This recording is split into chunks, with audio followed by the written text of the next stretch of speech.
it's a remarkable piece of footage. If it's a hoax, it's very well done. If it's not, then I would say it's probably revolutionary. It's a fake in my opinion. If you continue to ask questions that are out of bounds, I won't hesitate to terminate this interview. This is powerful because this is not a staged event. This is real.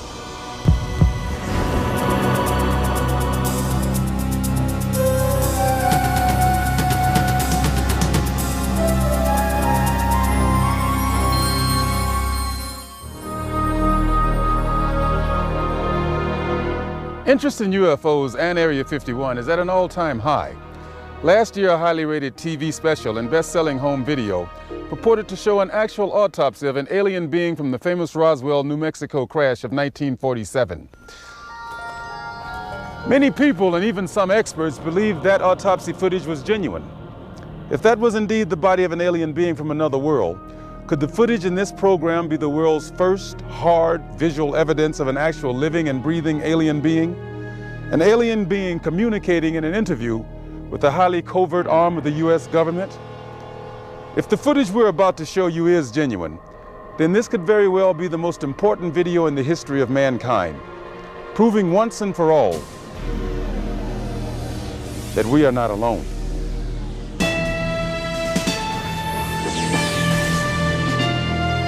Within Nevada's Nellis Air Force Range, protected by the tightest security in the world, is the Groom Lake Test Site, aka Dreamland, aka Area 51, an installation so secret the government cryptically acknowledges its existence only as an operating location. Until recently, the military flat out denied the presence of such a base. It has served as the testing ground for many secret research and development projects, such as the U-2 and SR-71 Blackbird spy planes, the F-117A stealth fighter, and now the SR-75 penetrator, the super-secret replacement for the SR-71. Every morning, a select group of specialists with high security clearances, some reportedly as high as 38 levels above top secret, arrive at McCarran Airport in Las Vegas to be flown to Area 51 aboard a Boeing 737. From the time they leave the ground until they return to Las Vegas at the end of each working day, they enter a world no outsider can ever truly know, except through rumor and the occasional shocking revelation. In 1989, a physicist named Robert Lazar went public with the stunning claim that the United States government was test flying dish-shaped aircraft of extraterrestrial origin at Area 51. Interviewed in silhouette by a Las Vegas TV reporter, Lazar, calling himself Dennis, claimed to be employed at a site on the outskirts of Area 51 known as S4, where he was part of a team attempting to back-engineer the saucers to discover the secret of their advanced propulsion system. It was a very sleek, thin-looking, flying saucer-shaped craft. There were 9 total. I only got to essentially work, back engineer, or analyze one of the craft. It's very plain. It's all one solid color, a grayish pewter color, the same color as the outside of the craft. There are no sharp corners anywhere. Every device in the craft, the seat, the amplifier housings, everything has a rounded corner on it, almost as if it was all fashioned out of wax and then slightly melted, so everything curved, even where the ceiling meets the floor on the end. Everything has a curve to it. Very, very plain, very wide open, very impractical use of space. And there are 3 levels. The lower level houses the amplifiers themselves that swing, the 3 of them. The center level is where you enter the craft, where the seats and the amplifiers are, and the top level is a small area, and I did not have access to that, so I don't know what's up there. Absolutely alien craft, there's no question about it. Well, first of all, the scope of the project was to back engineer it. If they were United States craft, we wouldn't be going backward trying to find out how they were built if we had built them. Second of all, the size of the equipment inside, the size of the seats, the materials that were in use, completely alien to us, pardon the pun, and the fuel, element 115, essentially non-existent. All these factors together, and of course the briefing information stating that they were alien craft. Along with Robert Lazar, rocket scientist David Adair is one of the few individuals who will go on record concerning his personal experiences with alien technology at Area 51. Was not of our origin. They shouldn't have let me see that. And then in the results of it, they locked me in a room. And the reason they locked me up in a room was because I wouldn't tell them any more about how the engine would function, and they started getting a little bit more perturbed about that. A former consultant to NASA and top aerospace companies, Adair claims that in 1971 he was brought in to study the engine of a downed flying saucer. What I was looking at was a technological marvel of its time, and it was a magnificent thing to see sitting there, and the whole situation just started really getting me more angry than anything, because the fact that they could sit on such a hunk of technology and not tell us about it. Here we are using liquid fuel engines and rockets at NASA, and here they got an engine that's probably, in theory that we know of, could be a speed of light, an engine capable of speed of light or even faster. Ufologist and lecturer Sean David Morton has appeared on Sightings, Strange Universe, and Hard Copy. He offers his own perspective on Lazar's stunning claim and the super-secret Area 51. Area 51 is approximately 135 miles north of Las Vegas. It sits in a box that's at the western middle corner of the Nellis test site. It was originally called the Groom Lake Facility, and Area 51 actually gets its name from a bombing classification. There's Area 49, 50, 51, 52, et cetera, et cetera. So one of the things that Robert Lazar told us was that if we simply went out to a black mailbox at 6:30 p.m. on Wednesday nights, that we would actually see flying saucers, that these objects would test, and that this was the military testing time between 6:30 and 9:30, and then early in the morning between about 3 a.m. and about 6 a.m. Vigorous efforts have been made by employees of the government and others to debunk Lazar's claims and discredit him personally. Nevertheless, Area 51 has become the center of a raging controversy, whether in fact certain clandestine agencies of the U.S. government are in secret contact with alien beings.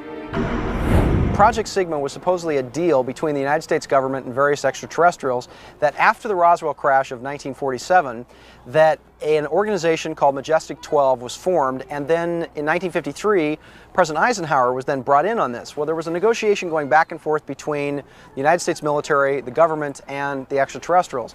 Apparently, we had a number of things that the extraterrestrials wanted.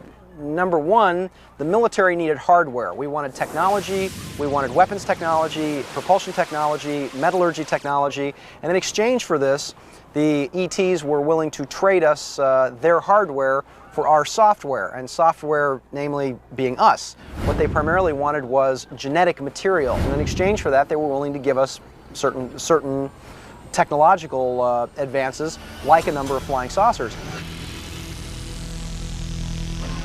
It is out of Area 51 that the tape we are about to show you was supposedly smuggled. On Friday, July 26, 1996, the offices of Rocket Pictures, a producer-distributor of motion pictures and television programs, received a phone call. A male voice, identifying himself only as Victor, claimed to be in possession of a videotaped interview with an extraterrestrial being. Tom Coleman, president of Rocket Pictures, was intrigued enough to take the call. I, of course, thought this was some hoax. In fact, I thought it might have even been my brother at one point. But as we spoke, this was someone who seemed to be very serious. We went back and forth on this, and I basically decided that, this is a little bit too weird for me. Thank you and goodbye. As I hung up, I had a very strange feeling that maybe, just maybe, there was something here. He said he had a tape of a space alien, an ET, that was being held in a military installation in Nevada. I'm not sure as a prisoner or a guest. And he had this on tape. As we've already heard from Sean Morton and others, this is not the first time allegations have surfaced that the U.S. government is playing host to extraterrestrial biological entities, or EBEs. The first and most famous alleged contact was the Roswell flying saucer crash of 1947. This is the incident from which the alien autopsy footage supposedly originated. But there have been persistent rumors that not all of the aliens retrieved from the Roswell crash were dead. The final fate of the survivors, if any, is unknown. 2 years later, however, in 1949, another alien is reported to have survived a saucer crash, and this being, known as EBE-1, was taken into custody and kept at a safe house. EBE-1 supposedly suffered from chronic health problems, which the doctors of the time were helpless to treat. According to a controversial, possibly fraudulent briefing document dating from the Jimmy Carter administration, EBE-1 was interviewed by means of pictographs, from which it was learned that he came from the Zeta Reticuli star system. Can we eliminate one or more of these categories from discussion? The laborious process of developing a set of symbols that could be used and understood by both human and alien amounted to the creation of a new language. If such an effort was made, it represents the greatest achievement in linguistics since the deciphering of the Rosetta Stone.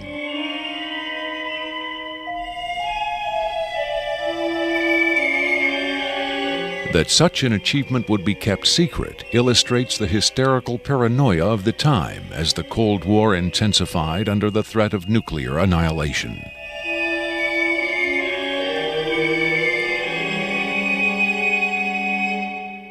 The so-called Carter-Aquarius briefing document states that EBE-1 died of unknown causes on June 18, 1952.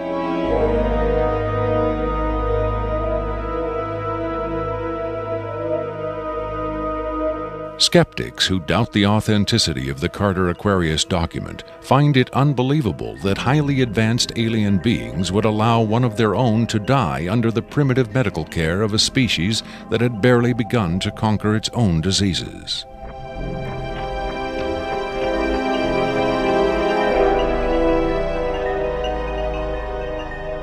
But as we will hear, there are those who claim that to the aliens, death is not a final end to be feared, but a mere transition. It was in the late 40s and early 50s that the U.S. government's policy toward UFOs was formulated. Publicly, there was Project Blue Book, which made a great show of gathering data on all the major UFO sightings, finally declaring them all to be hoaxes, mass hysteria, or swamp gas. But secretly, there may have been another policy at work. Over the years, several documents have come to light which seemingly confirm that a clandestine group, Operation Majestic 12 Group, aka MJ-12, was formed by special classified presidential order on September 24, 1947, for the express purpose of gathering information on UFOs and extraterrestrials, while at the same time keeping such information not only from unfriendly powers, but from the American public as well. If indeed Area 51 has become the nation's repository for alien technology and possibly alien visitors, then the extra-constitutional justifications for such secrecy were developed in the MJ-12 Group's planning sessions. James B. Forrestal, Secretary of Defense under President Harry Truman, is widely accused of being the mastermind behind the creation of MJ-12. Once created, Majestic may have expanded its mandate beyond what Forrestal had intended. Whatever secrets Forrestal may have known concerning flying saucers and alien visitors, that knowledge died with him when in 1949 he mysteriously plunged to his death from a window at Bethesda Naval Hospital. Though he was being treated for depression, many UFO researchers doubt that his death was a suicide and point to the sinister workings of the possibly mythical MJ-12, which in their hypothesis may have been protecting its secrecy from a man who had come to believe the people had a right to know. As late as 1989, according to Bob Lazar, the identification badges at Area 51 read MAJ for Majestic. In December 1994, a document purporting to be the Majestic 12 Group Special Operations Manual was leaked to a noted UFO researcher. It contains the following directive under the heading Isolation and Custody. EBEs will be detained by whatever means are necessary and removed to a secure location as soon as possible.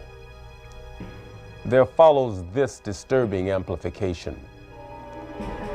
Although it is preferable to maintain the physical well-being of any entity, the loss of EBE life is considered acceptable if conditions or delays to preserve that life in any way compromise the security of the operations.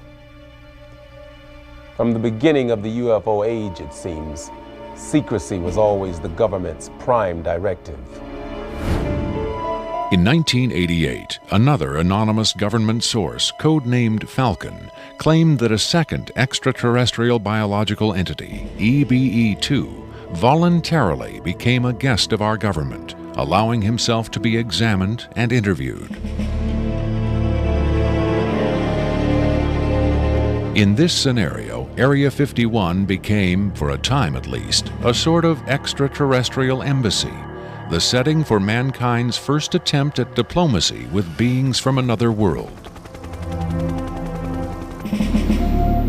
Different sources disagree as to how communication was established.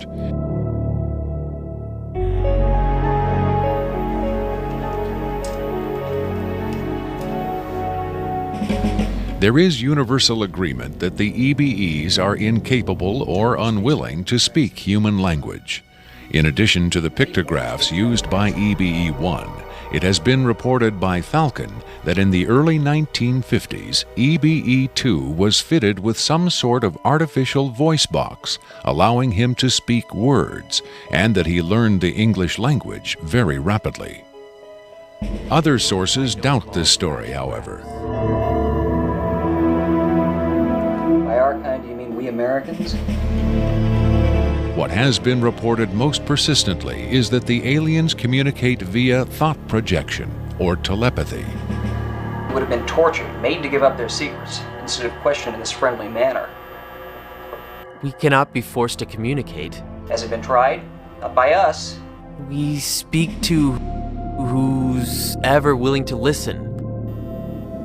The idea of telepathic communication with alien beings carries with it the same doubts and controversy attached to telepathy itself. Do the practitioners of this ancient art really have the ability to read minds? Or are they crafty charlatans who simply tell the listener what he or she wants to hear? If the cynics are right, then the self-proclaimed telepaths recruited by the government in the 1950s were playing an astoundingly daring hoax by claiming to speak for the mute visitors from the stars. Defenders of telepathy call this notion preposterous and point to the long history of government-funded research into mind reading as proof that their science has merit. In the last 4 decades, there have been persistent, often contradictory rumors and even eyewitness accounts of other alien visitors meeting secretly with military or government officials. But what about today? The Tester Corporation has recently come out with a model kit of Gray, the extraterrestrial life form, and a scale model of the so-called sport model, the UFO Bob Lazar says he studied at Area 51. This UFO kit has quickly become one of the most successful model kits in the history of the company. If the military is, in fact, conducting tests of extraterrestrial spacecraft at Area 51, then where are the alien creators of these craft? In his first TV appearance under the pseudonym Dennis, Bob Lazar was asked if there are living aliens at Area 51. Clearly nervous, he evaded the question by saying, quote, "I really want to steer away from that right now," unquote. In subsequent interviews, however, he admitted catching a glimpse of two scientists talking to a strange short figure with long arms. He also reported seeing several documents that seemed to contain first-hand information on alien civilizations. Lazar is skeptical of a claim made by Falcon that a group of EBEs have been given complete control of a separate base within Dreamland. But he does admit having read a report of a tragic misunderstanding between military personnel and alien beings in the late 70s. Lazar states that it had to do with bullets the MPs were carrying, and that the bullets might explode, possibly due to a field the aliens had generated in that area. This encounter supposedly resulted in the deaths of all the humans involved by head wounds. But if there was ever a large-scale alien presence at Area 51, Lazar saw no evidence of it doing his work at S4 in the late 80s. Is it possible that the deadly misunderstanding of 10 years earlier brought human-alien cooperation to an end? In his September 21, 1987 speech to the UN General Assembly, President Reagan himself did little to dispel the notion that this deadly misunderstanding brought human-alien cooperation to an end. In our obsession with antagonisms of the moment, we often forget how much unites all the members of humanity. Perhaps we need some outside universal threat to make us recognize this common bound.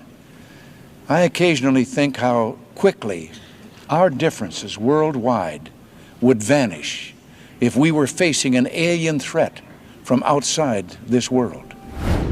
Are the inconsistencies between various tales coming out of Area 51 evidence that these stories are lies? Or are the discrepancies the result of an intentional campaign of disinformation designed to discredit any elements of truth that may be reaching the public? If so, how does Victor fit into the jigsaw puzzle of questionable witnesses to the alien presence at Area 51?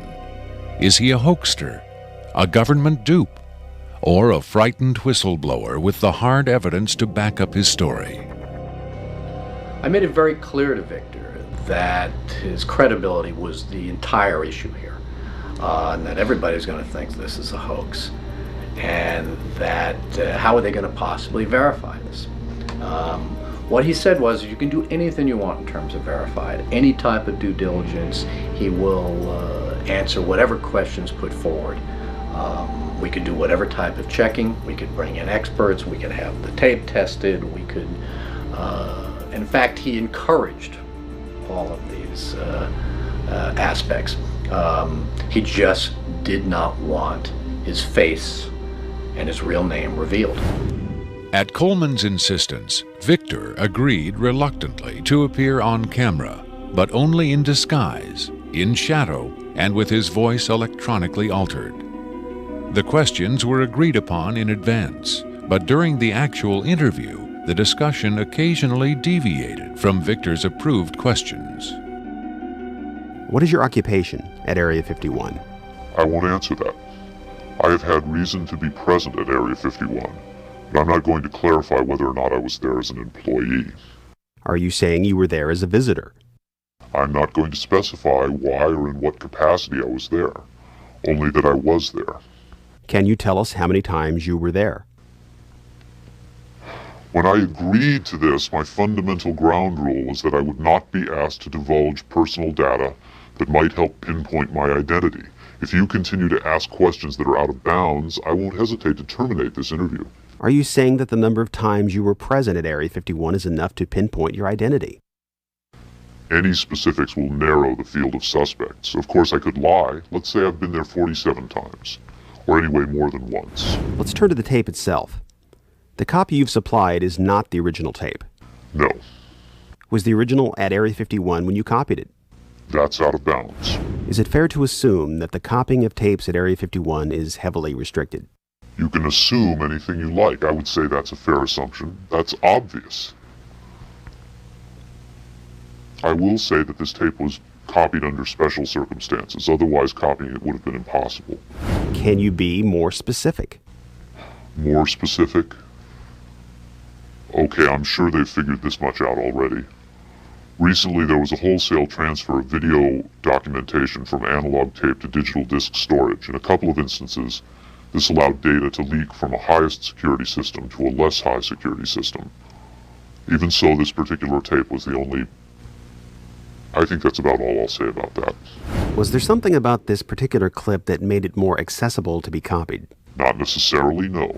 Was there something about the content that caused them to file it differently or give it special handling? This interview was terminated. The interview resumed only after a discussion of the ground rules. Have you personally seen the alien being that appears in the tape? Yes, I have, but I stress I was not necessarily present at the interview session that appears on the tape. I'm not going to be specific. I may have encountered the being at another time. What can you tell us about the alien interview we're about to see? This one is rather recent, very late in the series. The interview process has been ongoing since the being arrived, which was in 1989. Approximately twice a month, they sit it down for a session that generally lasts from 3 to 5 hours. If they try to go longer than that, or if they schedule the sessions more frequently, the being becomes unresponsive. There's a fair amount of infighting among the scientists from different disciplines to get their questions asked. What has the alien revealed? Various minor technical details of the saucers. The physicists and engineers are frankly frustrated. They feel the being is withholding information. Possibly concepts are getting lost because all the information has to come through a telepath. But also it may be that the bulk of their scientific knowledge is just too advanced to be translated into our primitive conceptual framework. It's analogous to if a human scientist were to try to translate quantum mechanics into the grunts and screeches of a chimpanzee. That's not a very flattering comparison. Frankly, there's a high attrition rate for scientists in the program. You'd think they'd be energized by the challenge, but a lot of them take the ego deflation very hard when they find out not only how much they don't know, but how much they aren't even capable of understanding. What else has the alien communicated? Oddly enough, the being seems to have a much easier time communicating spiritual concepts.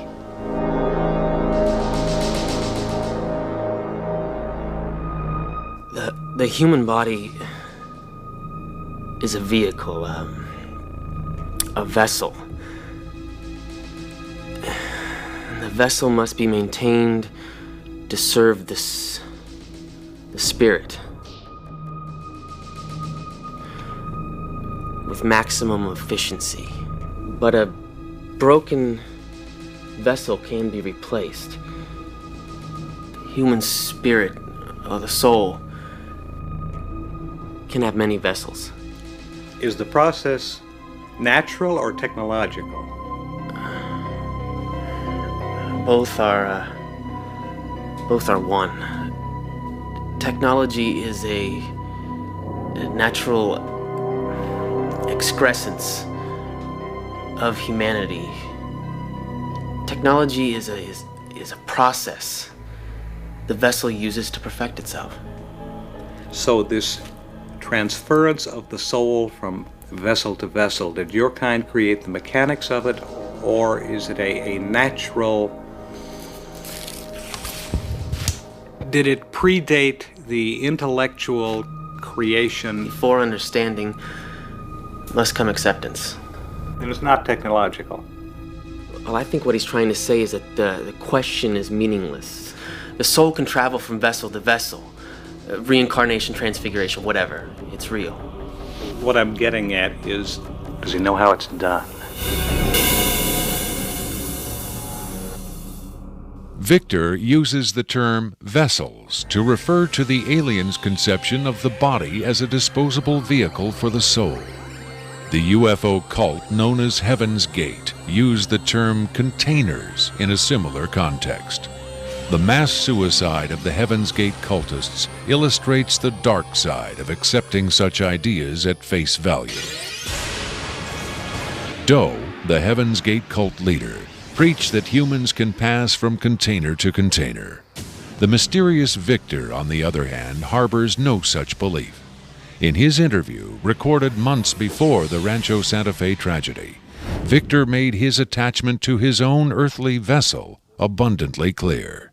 And let me just state here publicly, to head off any clever ideas anyone might be having, I have never been, am not now, and never will be suicidal. But how would the public know if something happened to you, since we don't know who you are? I'm taking care of that, trust me. If something happens to me, if I die, people will know who I am. Do you think it's a reassuring sign that these aliens can communicate with us on a spiritual plane? It would be nice to think so, but I'm not sure if it's really such an achievement considering the mismatch between our intellects. I mean, you're not going to have much luck making your dog understand calculus. But if you pet him on the head and say, "Good dog," aren't you communicating spiritually? And doesn't the animal control officer say, "Good dog," when he comes to put some poor stray to sleep? Doesn't the vet try to reassure the animal just before he spays it? When you're dealing with beings whose intellect is so far beyond your own, I don't think it's safe to assume they have your best interests at heart. What about the content of the tape segment you brought? As I said, this is late in the series. In fact, it's quite close to the end. Because of his unwillingness to reveal his own identity, Victor's story stands or falls on the credibility of the tape he supplied. Here, exclusively, for the first time anywhere, is the uncut, uninterrupted alien interview tape, shown in its entirety in real time.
You removed the soundtrack from the tape before you turned it over to this program. That's correct. I can't allow the voices of the project personnel to be heard by the general public. There's a very good chance their family or friends on the outside might recognize them. Isn't your purpose in releasing this tape to expose Area 51 to the world? My purpose is to expose the existence of the aliens, not compromise these individuals. I made the decision to come forward. I'm taking precautions to protect my own identity, and I don't think it's fair for me to put these others in danger of exposure. In any case, the interview on the tape went nowhere. It was interrupted, as you'll see. Can you describe for us what we're seeing? All right, we're looking at the interview suite at S4. It's kept dark for the comfort of the aliens. The figure who is just barely visible in the left foreground is the telepath, and behind the camera is a raked seating area for observers. Although in this case, I believe the only other person present was a military aide. The alien is seated behind a glass partition in a biocontainment area, which is maintained at biosafety level 2, the lowest designation. That's primarily for the protection of the aliens, not us. The theory is that if they were going to infect us with an alien bug, it would have happened 50 years ago. In fact, all the indications are the aliens eliminated microbial and viral life from their own ecosystem long ago. They aren't susceptible to our diseases directly, but it has been shown that microbes can reproduce and form colonies within their respiratory systems, which tends to exacerbate the debilities they seem to suffer anyway in our environment. In fact, you can see here the alien is beginning to flag. The interview was not going well. The telepath was trying to clarify some points from a previous interview, but he wasn't receiving coherent responses. As you can see, the being is in real distress. At this point, the telepath is sending out a message to the medical staff. He's trying to communicate with the alien, but he's getting no response.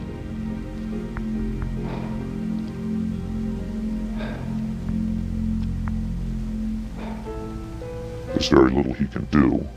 There's no direct connection between his space and the biocontainment area. That's the aide stepping in on the right. The medical staff should be there by now.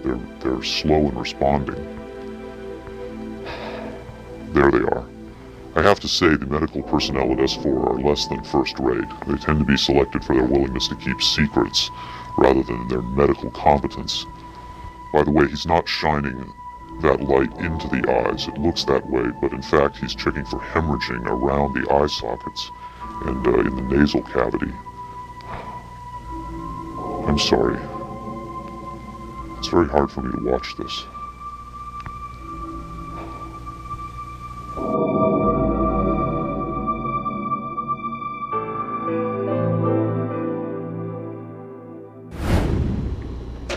You're asking me if I think this is real?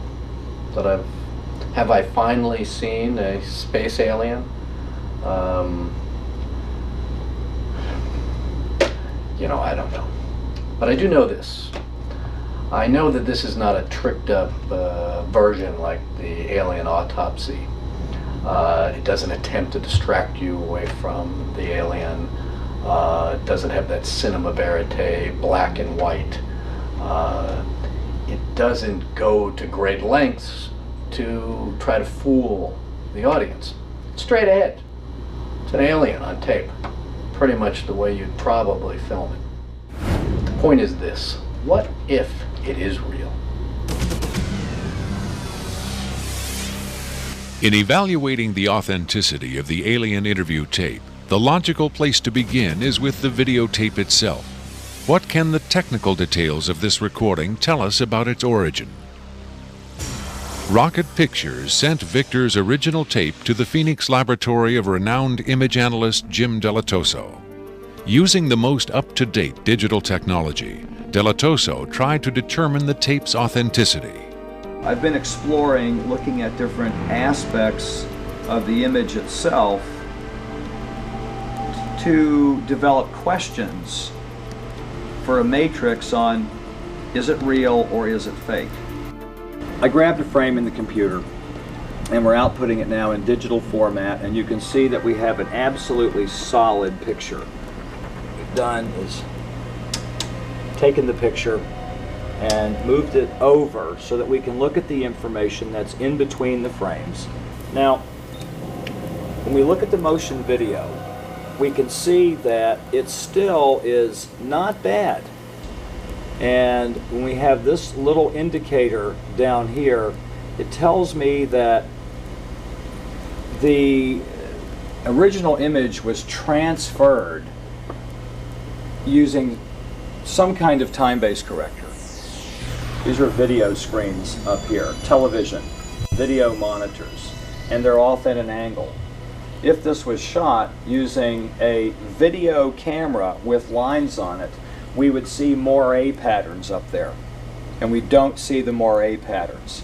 So there's a probability that this was shot originally on film, possibly a film stock like 7252 or 7247, depending on the lighting. The idea that these images may have originated on film is in direct contradiction to Victor's statement that the interview was shot on video. On closer inspection, Della Toso decided the images could indeed have been recorded by a video camera under certain specific conditions. In this case, I get the sense of it that this was originally created using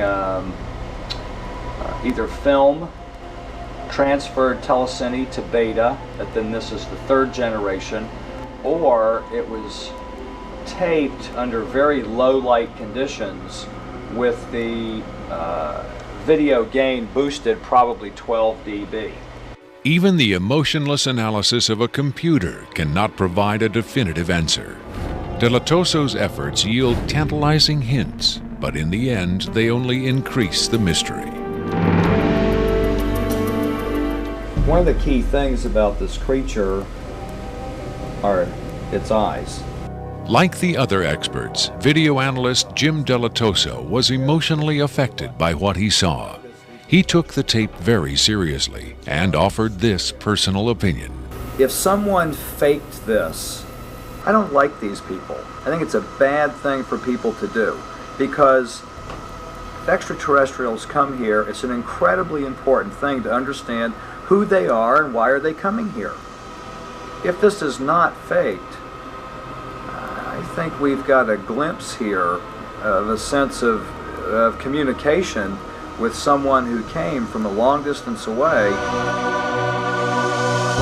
When asked his opinion of the alien interview, Adair was careful to answer only in terms of his own experiences. If you're referring to the film where it's aliens being interrogated at Area 51, I don't know. I've never seen a UFO in my life. I've never seen aliens pickled in a jar or anything like that.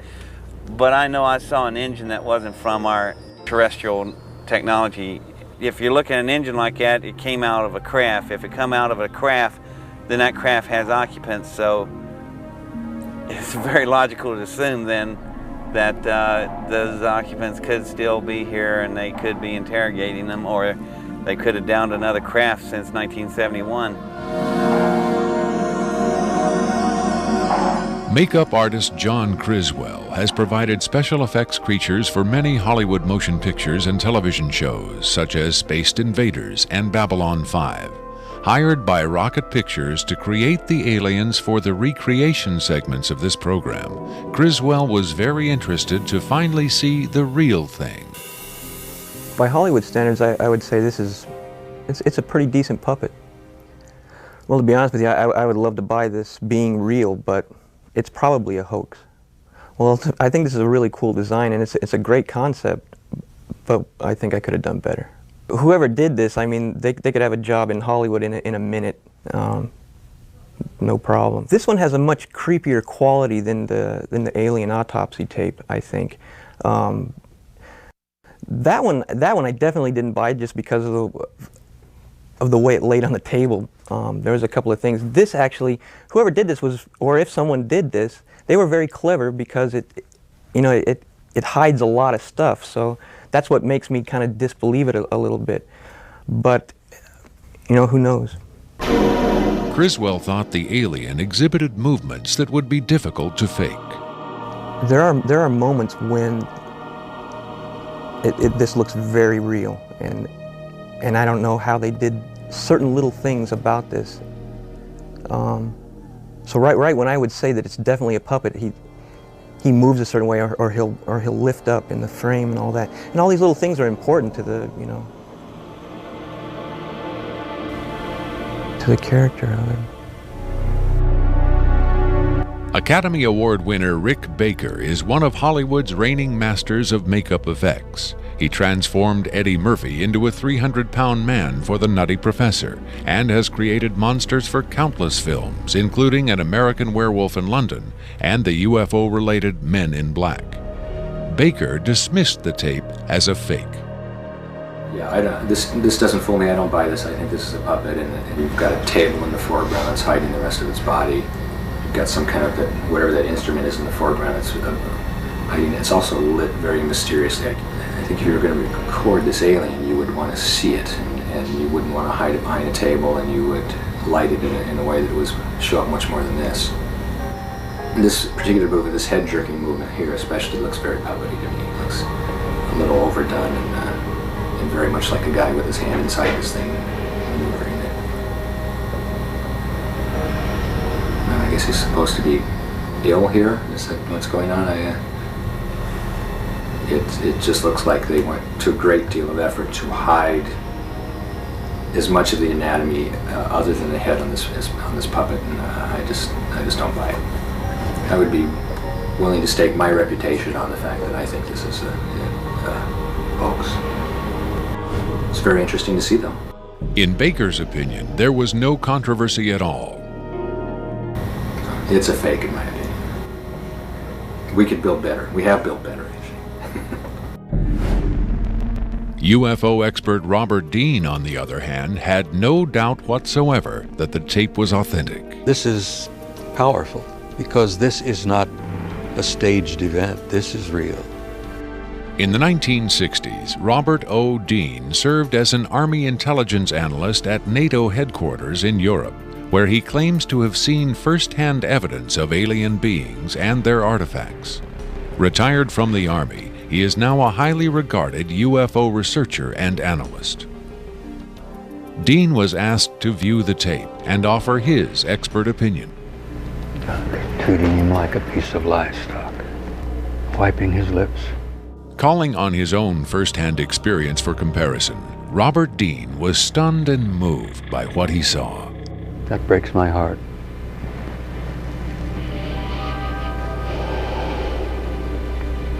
I think you've got yourself a piece of legitimate footage here, and I think you've got your hands on some pretty sensitive material. I don't know how the hell you got this. I don't know who you got it from, and frankly, I don't want to know who you got it from. But you got yourself a tiger by the tail with this footage.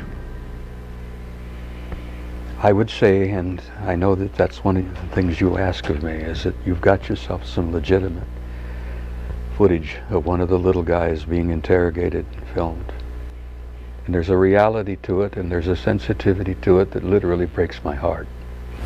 But I tell you very strongly, you've got something here that is very sensitive. Well, I know that the level of classification on this kind of a thing is so far damned above top secret that you can't imagine how sensitive this kind of thing is, and how delicate it is, and how tightly the government sits on anything like this. Sean Morton looked for clues to the tape's authenticity in the technical details of the interview's setting. Okay, there's a couple of interesting things about the tape right off the bat. Morton tried to decipher the time code at the bottom of the screen. First off, what you're looking at in the time code is DNI, is Department of Naval Intelligence.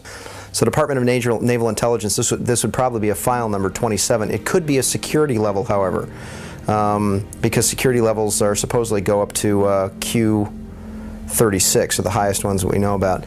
The first interesting thing about that is that I'm noticing what looks like a medical monitor, and look at how slowly and erratic the heartbeat is. The heartbeat is literally 1, 2. It's very, very erratic, and it looks as though the heartbeat being as erratic as it is only about, from counting that, it looks like it's about 30 a minute or so. Morton suggested an alternate explanation for the video's dim lighting.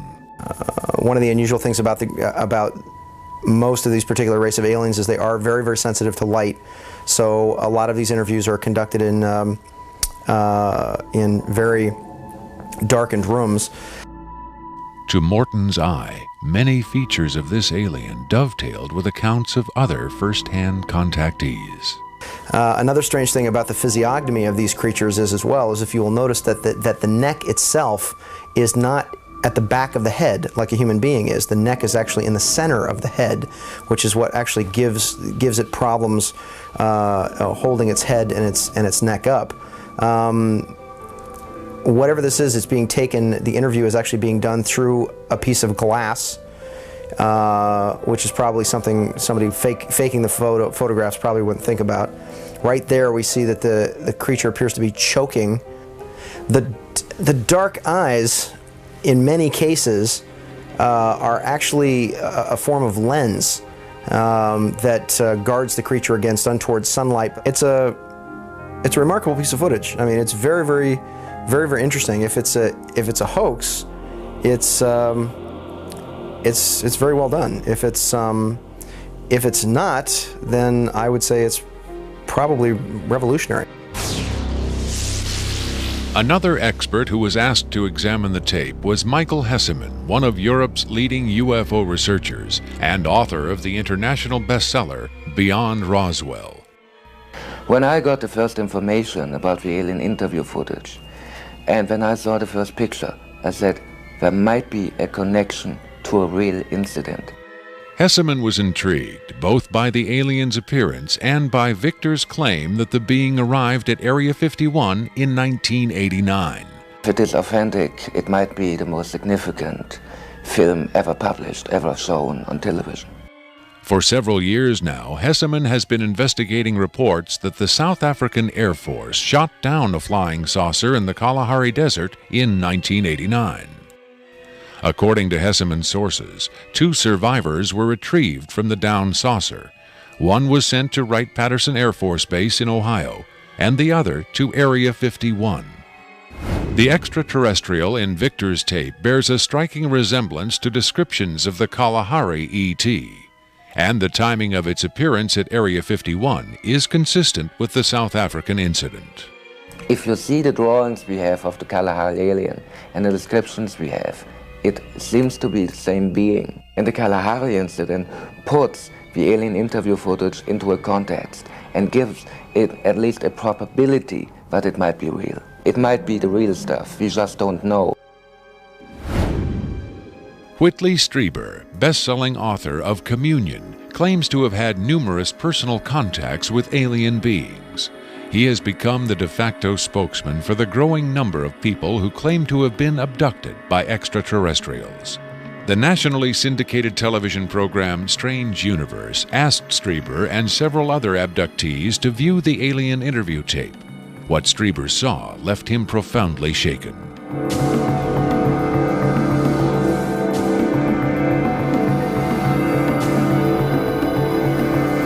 Strieber would not agree to be interviewed on camera for this program, but on Strange Universe, he had this to say.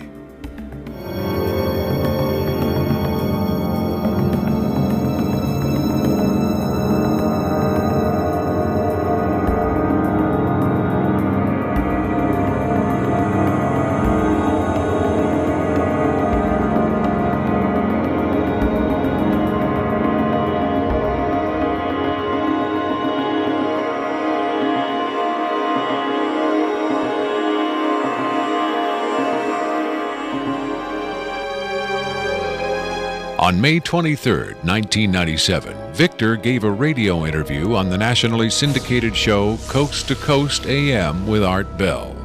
Speaking by telephone from an unknown location, Victor answered questions from host Art Bell and his guest, UFO expert Sean Morton.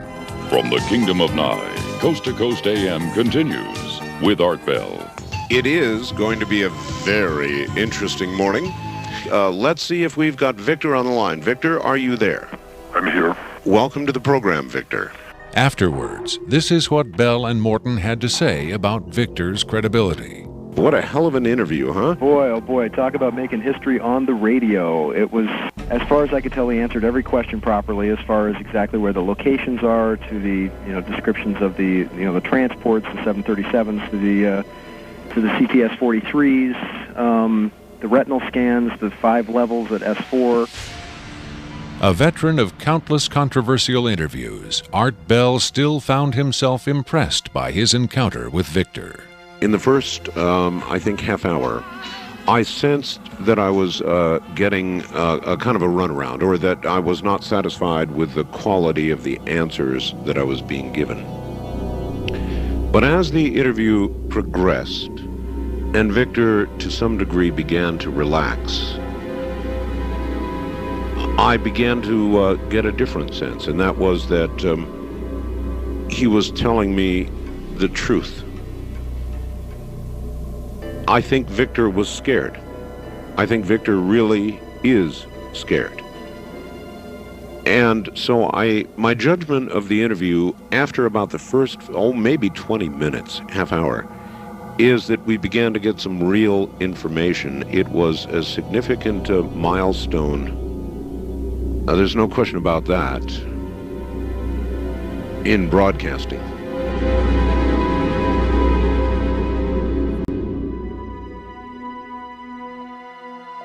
If the government has really been in contact with superior aliens, wouldn't we see some evidence of it? For instance, amazing new scientific discoveries. Limitless free energy? A cure for cancer? We might if the government's motive were the betterment of mankind. The government's motive is control. And just as much as they crave control, they fear loss of control. Knowledge is power, but power does not necessarily confer competence. The people at the top of this program are intellectually very average. They're not capable of making proper use of what's been handed to them, but they have no intention of letting anyone else ever get a chance to solve the puzzle. And let's not forget there's also the real possibility that the government is being manipulated by the extraterrestrials for their own purposes. You could have released this tape to the news media, but you insisted on being paid for it. Doesn't that cast doubt on your own motives? Yes, and I was aware of that going in, but that's a cross I'm prepared to bear. I find it disgusting that the most important event in human history is being kept secret simply because certain unimaginative officials have the power to do so. But at the same time, I do see the irony in my own actions.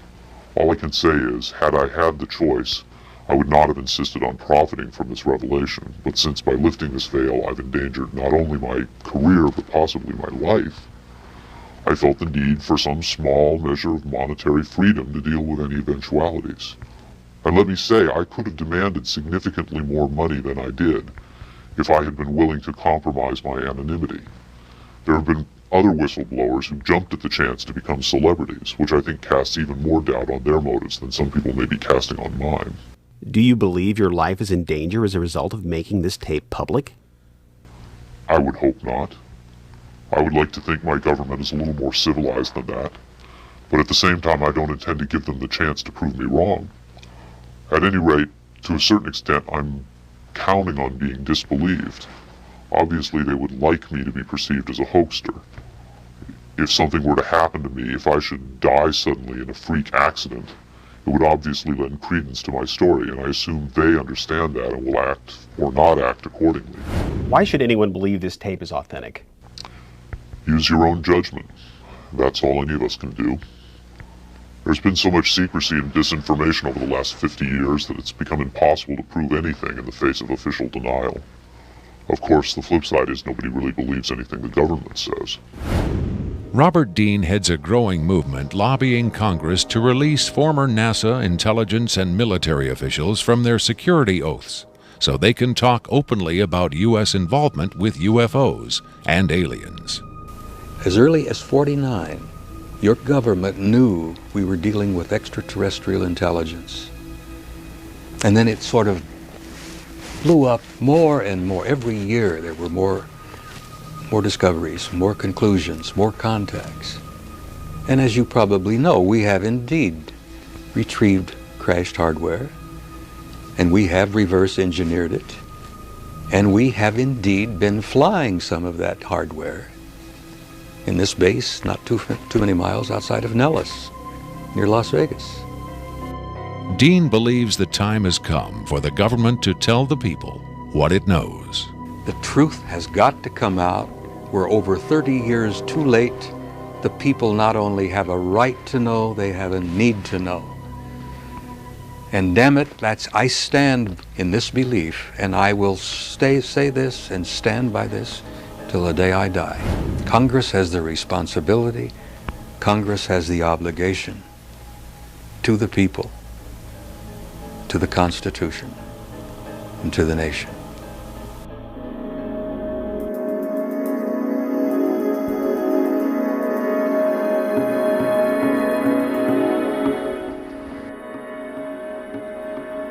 Did this alien die?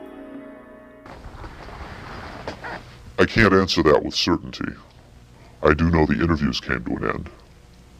Whether the being died or was retired, and I don't mean that in the spy thriller sense of having it killed, I mean retired from the interview process. I just don't know. I'm fairly certain it didn't go home, at least not in the physical sense. But these beings, they don't seem to be very concerned about dying or avoiding death. Why do you think that is? Maybe they know what comes after death with more confidence than we do. Maybe there's another vessel waiting for them on the other side. The other side? Yes, which may in fact be where they come from in the first place. I've heard the claims that they come from Zeta Reticula or the Pleiades, but it hasn't been established that they come from out there at all. Their saucers may not travel through space as we know it. They may fold in from another dimension, another reality. You make them sound almost supernatural, like angels or devils. Supernatural is just a term for aspects of nature we don't understand. For many people, they certainly do serve the functions of both angels and devils, forces we can't comprehend. Have you had enough of me? I think I've earned my money.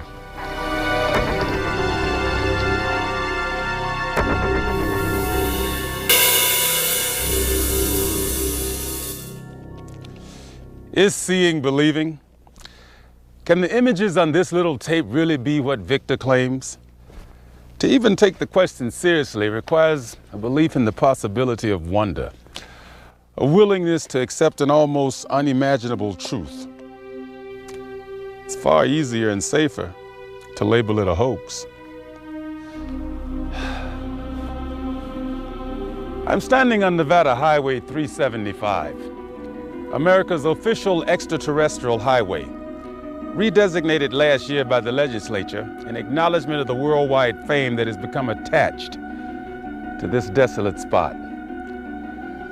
Beyond those mountains is Area 51, the most widely discussed secret place on Earth. Whether as a hoax or mind-expanding revelation, this alien interview is now a part of the Area 51 legend. There will come a day when the secrecy at Area 51 ends. When that day comes, then we will know whether this tape was real and what the true motive was for its sudden appearance. Until then, we can only speculate, investigate, and hope.